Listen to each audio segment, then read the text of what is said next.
Então vamos começar. Vou passar a palavra aqui para Chico. Obrigado pelo convite. Eu sou fundador da Gaviões da Fiel, né? Eu faço parte da Democracia Corintiana, né? Como jornalista, cobri na época que a Democracia Corintiana existia no Corinthians, né? Posso constatar como jornalista, 90% dos jornalistas esportivos da época detestavam a Democracia Corintiana para ver o teor reacionário da nossa imprensa, principalmente da imprensa esportiva. A fundação da Gaviões da Fiel é um exemplo de como a política, a sociedade e o futebol se misturam. Em 1969, um grupo de 12 garotos, que tinha 18 anos de idade, para 19, nós fundamos a Gaviões por dois grandes objetivos. O primeiro, derrubar um ditador que tinha dentro do Corinthians. Um deputado chamado Vadielu, da Arena, partido que apoiava a ditadura, para dar aquela fachada democrática para a ditadura. Um cara da extrema-direita, que se elegia sucessivamente presidente do Corinthians e deputado estadual em cima do prestígio do Corinthians. O time ia muito mal, 10 anos sem ganhar título, 11 anos. Não se conseguia derrubar o cara dentro do clube, como derrubar o governo dentro do Congresso está difícil. Então a gente fez, naquela época, uma opção de tentar fazer o movimento da arquibancada para dentro do clube. É como você fazer um movimento hoje das ruas para dentro do Congresso. Jamais eu imaginava naquela época que a Gaviões chegaria a ter a dimensão que teve, mas a gente conseguiu, depois de 1 ano e meio, derrubar o Vadielu. E o segundo objetivo era também a gente contribuir para derrubar a ditadura militar, que nós vivíamos em 1969, período duríssimo da ditadura militar. Tanto que quando a gente ia para o estádio com as nossas faixas, Revolução Corintiana, que era para derrubar o Vadielu, a polícia vinha para repressão, né? Muita gente, inclusive eu, a minha consciência política surgiu na arquibancada, não no banco de escola, nem na família. Quando eu comecei a perceber que o aparato policial, judiciário, estava para proteger quem detinha o sistema, é que eu fui ver que o torcedor está fora do sistema. Hoje estou vendo ali a arquibancada ampla, geral e restrita. Me dá muita saudade, que a gente levou num Corinthians e Santos com 100 mil pessoas. Estávamos lá, exatamente. Lá no Morumbi, foi a primeira grande manifestação pública pela anistia ampla, geral e restrita. Entramos com a faixa escondida dentro dos tambores, lá dentro a gente abriu lá as borboletas do tambor, abrimos a faixa na hora que os times entraram em campo, até a polícia chegar. Participamos da campanha das diretas já, presidente que escolhe a gente. A Gaviões sempre teve uma participação política. Garotada da Gaviões que apoia o MTST, nas ocupações das escolas. Torcedor corintiano é povo, Gaviões é povo. Então eu sempre costumo dizer, Gaviões, gente de direita não combina na Gaviões, porque a nossa história é outra. Apesar que é até fã do Bolsonaro hoje lá, infelizmente. Mas a maioria, né? Tanto que depois cobramos os corruptos da CBF, a ditadura da Globo no futebol, transmitindo o futebol às 15 para as 10 da noite, desconsiderando que o torcedor é um trabalhador que tem que sair do estádio meia-noite para tentar conseguir uma condução, para trabalhar no dia seguinte às 5 horas da manhã. Cobramos também o senhor Fernando Capês, o ladrão da merenda, presidente da Assembleia Legislativa do PSDB, promotor que se elegeu e se reelegeu na perseguição às torcidas organizadas, pela pretensa paz no futebol, paz que eles nunca colaboraram de verdade para que ocorresse, e aí fomos duramente reprimidos. Nosso Alexandre Moraes, hoje ministro do Supremo, nobre ministro, ele era secretário da Segurança de São Paulo, invadiu a sede da Gaviões, na manhã do dia que nós íamos fazer uma manifestação no Anhangabaú, contra o ladrão da merenda, contra a Globo, contra os dirigentes ladrões do futebol, foi com a tropa de choque, cachorro, chamou toda a mídia, achando que ia encontrar droga, arma, não encontrou nada. Aí ele pegou as facas e os talheres lá da nossa feijoada, o Carlão, que é o nosso mestre Cuca, lá faz todo sábado uma feijoada da Gaviões,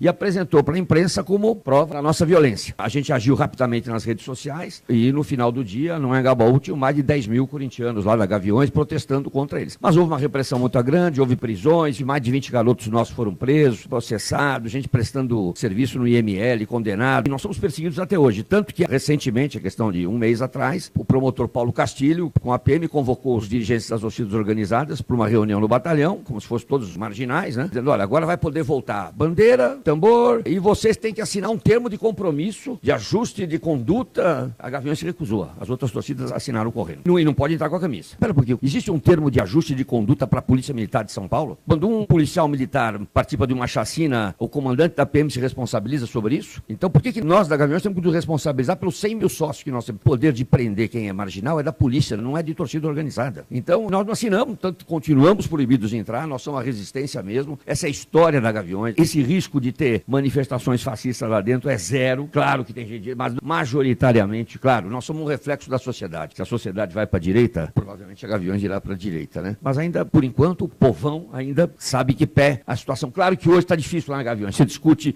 isso, política lá, todo mundo fala, a partida é tudo igual, a política é tudo igual. Eu costumo dizer para eles, a mesma criminalização que a mídia faz de nós, Gaviões, todos os marginais, é a criminalização que a mídia faz da esquerda, dos movimentos sociais. Então vocês têm que usar a cabeça, ligar as duas coisas. Claro que não é um discurso fácil da gente levar para frente. E a nossa batalha, e eu acho que é isso, agora com a modernização das arenas do futebol, né? Isso foi um erro do governo petista, de transformar os estádios de futebol em arenas, onde hoje a classe média é a maioria, o povo é minoria. Acabou acabou os Geraldinos do Maracanã, em Itaquera, o espaço do povão é minoritário em relação ao espaço da classe média. E virão o espaço de direita. Bom, basta ver na Copa do Mundo, o famoso Ei Dilma vai tomar no cu, né? Eu lembro quando a Luísa Erundina ganhou a eleição na Prefeitura de São Paulo, eu a levei ela pro estádio. Combinei com o Cosme Damião, que era presidente da torcida jovem do Santos, combinei com o pessoal da Gaviões, a Luísa estava na tribuna, desci, eu, a Luísa Erundina, acho que o Zé Eduardo Martins Cardoso, descemos, fomos vaiados quando descemos pela numerada, fomos pro tobogã que estava a torcida jovem aplaudindo de pé lá no meio, entramos no resto do Pacaembu, ela vestiu a camisa da Gaviões,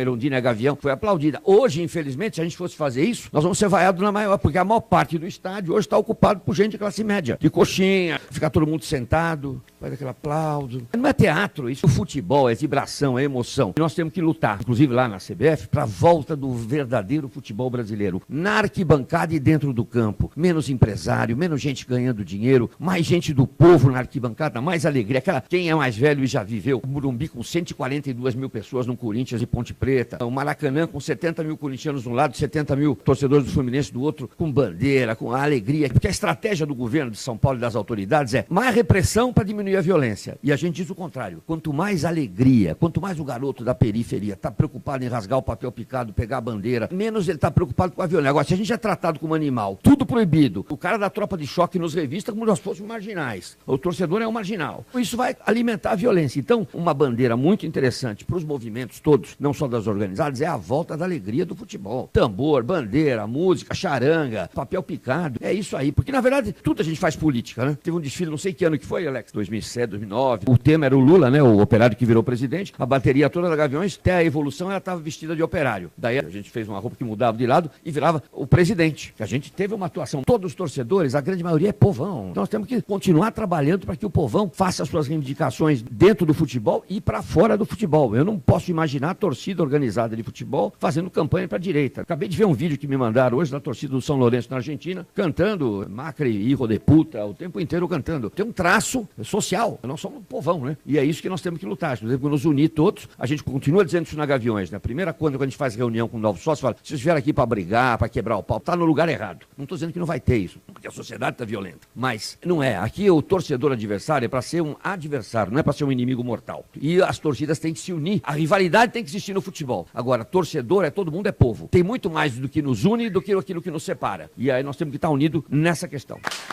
Obrigado, Chico.